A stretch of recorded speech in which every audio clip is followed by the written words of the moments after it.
Good morning children, hope you all are doing good. So children, today I am going to explain you discovery of protons which is done in the year 1886 by Eugen Goldstein. So he also conducted the same way, the same experiment of glass discharge tube, you can say discharge gas, the same done by J.J. Thomson, who discovered the electrons. So how he performed? He made, as you can see here, cathode.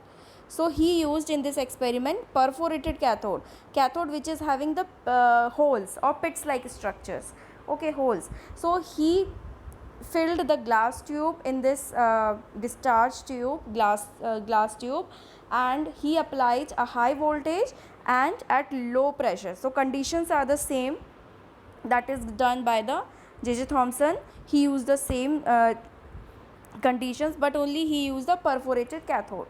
So remember this thing.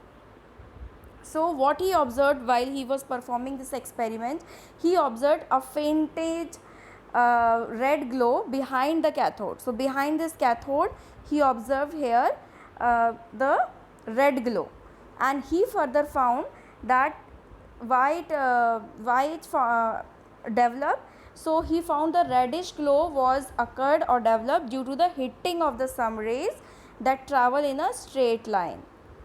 So he found that. So he named these rays anode rays, and further he observed that these anode rays are positively charged, and he named these positively charged particles proton, which we all know.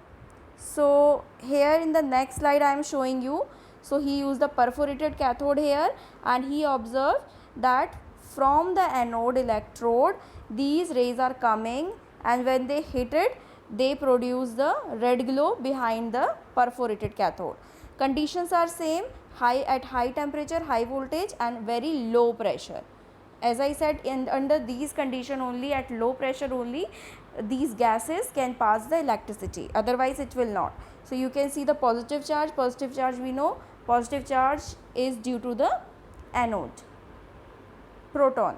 So here further he has said that we usually denote the proton by P positive. Positive means it has positive charge. Mass of proton was equal to the 1.67 into 10 to the power minus 27 kg, which is 1 atmospheric mass of the mass of the charge is also given here. So charge of proton is 1.6 into 10 to the power minus 19 coulomb. So from these two experiments we can find out that negatively charged particles are called electron, which is discovered by J.J. Thomson, and positively charged electron is discovered by Eugen Goldstein. By using perforated cathode plate, he observed that red glow behind the cathode. So you can see here. Okay, next in this slide you can see that this is the model which is given by J.J. Thomson. So after discover the electron, J.J. Thomson gave the atomic model. So he compared this structure of his model like Christmas pudding or watermelon. You can see watermelon or Christmas pudding.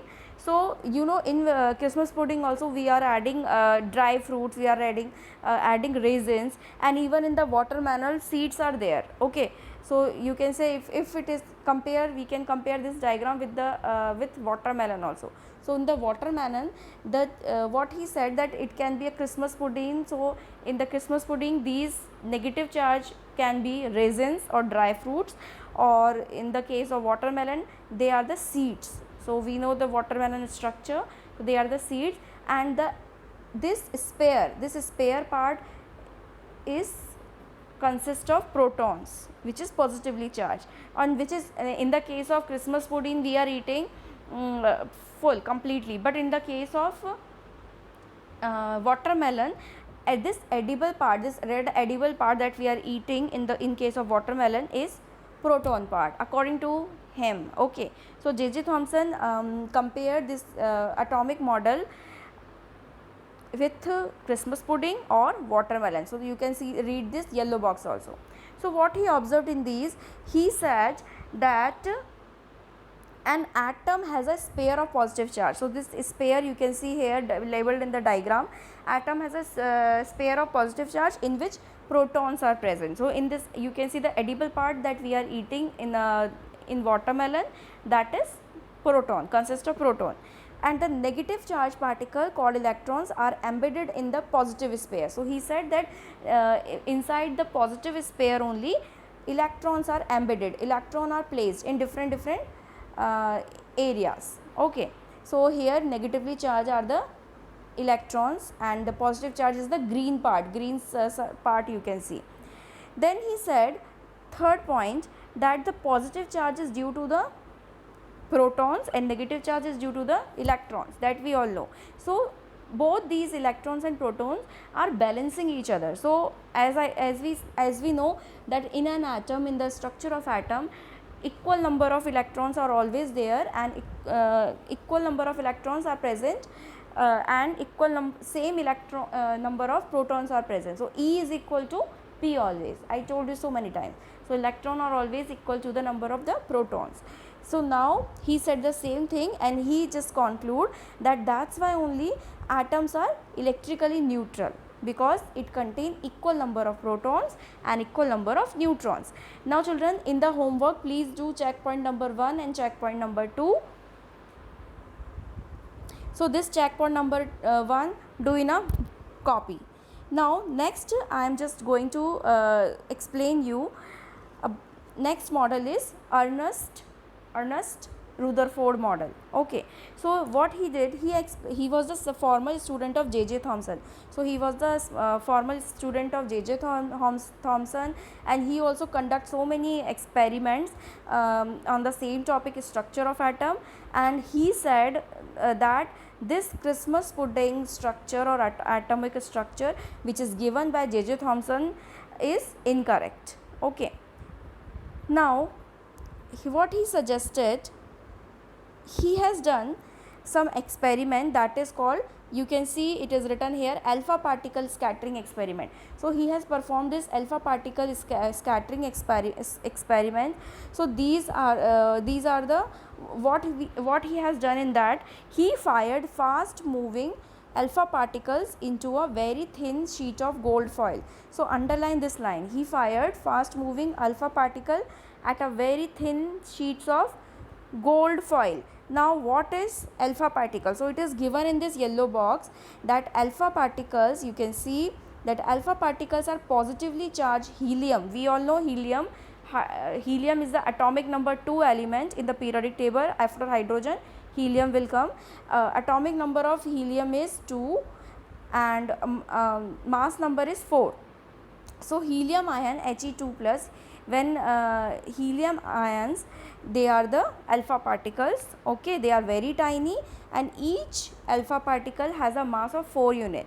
So we all know that helium is having 2 atomic number and 4 mass number. So when he fired this alpha particle into a thin sheet, you can see in this alpha ray is a helium here and gold foil plate is there, sheet is there. So when he passed, what he observed, in physics you know reflection and reflection, deflection and all, he observed the same thing. He observed that few rays are completely passing through the, are completely going straight or completely passing through the this gold foil. Some are deflecting at an angle, you can see here, and some are bouncing back. Okay, so here he observed 3 conditions. That first condition is when he passed the alpha ray into the this gold foil, he found that some rays are going or passing straight in towards it, okay, into it, and some are deflected towards an angle or a beam and some are reflected back. Okay, so this is the first diagram, you can see easily. It is not given in your book, but I am just showing you better so that you can understand. And these circles atom, you can see in the second part, these are showing the atoms of the this gold foil, atoms of the gold, you can say.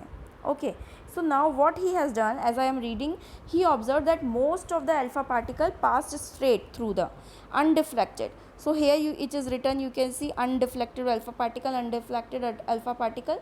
So they are passing without any hindrance. Okay, without any any hindrance, they are smoothly passing from one place to another place. Okay, then second condition, in a small number of alpha particles were deflected at small angles, and while some deflected at large angle. So you can say this one, these are the beams. They have just labeled them A1 B1 C1 A2 B2 C2 like this. So some are slightly deflected and some are highly deflected. Okay, so you can say some are highly deflected, some are large deflection you can see, and some are slight deflection. Deflection, you know, bending of a ray, that is called. As you know children, whenever we hit with our gun, okay, whenever we with toy gun, whenever we will hit, what happen, that bullet, it, when nobody is there, no any wall is no opaque object is there, then what will happen, it will pass directly straight. Okay, it travel straight. But if it will come in between the any just opaque object or any other object, what will then, it will deflect, it will move away or change the position. Okay, we can change the position of the bullet if anything hit in between. The same thing whenever we play with the ball, when we will hit the ball over the wall, then what will happen, it will bounce back, it bounce back, and so that is all deflection. So in the second case, they are saying when alpha particle, few alpha particles, some are slightly deflected at some angle, or some are highly deflected at another angle, large angle. So now in the third observation, what he found when he passed the alpha ray into the gold foil, that a very few alpha particle bounce back. So you can see here, this alpha particle bounce back. Okay, so you can see in the center, reflected back, so they bounce back from the center part. So these three observations he found when he conducted this experiment, and then he named it alpha particle scattering experiment. So what he concluded with all these observations, what he concluded that as the atom of gold foil allow so many alpha rays to pass straight towards it, okay, as undeflected one, so it means that atom has a lot of empty space in it. Okay, so he said that why these rays can easily go straight, because of it has a empty space. Second one, he concluded that a small number of alpha particle has positive charge. So because of the positive charge only, few these rays deflected back. So these slightly and large deflection, why? Because of the few positively charged particle is present inside the atom. Due to that, or that rays are moving or just pass into that area where positive charge is present, that's why they deflected. Okay, third part is why they have just bounced back. So bounce back because in the center part there is a very hard and dense nucleus is present. Okay, and very small as compared to the size, nucleus is small as compared to the size of the atom.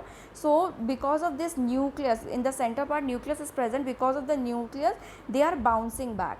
Okay, so that's why they are not allowing rays to pass through it or deflected, they are just simply bouncing back because of the nucleus. So on the basis of these observation and conclusion, he suggested that each atom consists of a small positively charged nucleus in the center of the atom, where protons are present which are positively charged, and nucleus is surrounded in the empty space into which electrons are revolving in a circular path. So this is these two are the conclusion this is given by the Rutherford. So he said the nucleuses are present and electrons are just surrounding in the spare part, okay, outside and they are moving in a high speed. So